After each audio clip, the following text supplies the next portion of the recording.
আমরা পড়েছি, এমন জীবন তুমি করিবে গঠন, মরণে হাসিবে তুমি, কাঁদিবে ভুবন। গোটা বিশ্বকে তিনি কাঁদিয়েছেন।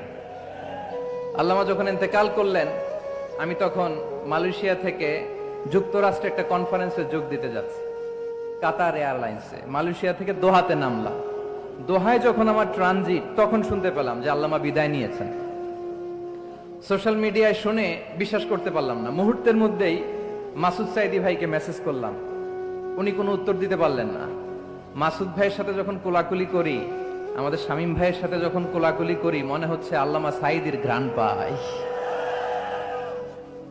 শরীরটা লিটারালি কাঁপছিল, নিজেকে মানাতে পারছিলাম না, বিশ্বাস করতে পারছিলাম যে আসলে আল্লামা বিদায় নিয়েছেন। ইন দ্য মিন টাইম আমার সেকেন্ড ফ্লাইট, দোহা টু নিউ ইয়র্ক, 12 ঘন্টার ফ্লাইটে উঠলাম। ইন্টারনেট থেকে বিচ্ছিন্ন হলাম। নামার পরে শুনলাম আল্লাহু আকবার, যেখানে ওনাকে কবরস্থ করার কথা ছিল সেখানেও কবর দিতে দেয়া হয় নাই। ছবিগুলো দেখতে লাগলাম, হাসিমাখা মুখ, হাসিমাখা নিথর দেহটা। মরণে হাসিবে তুমি, কাঁদিবে ভুবন। From east to west, from north to south, the entire globe, গোটা বিশ্ব ওনার জন্য কেঁদেছে।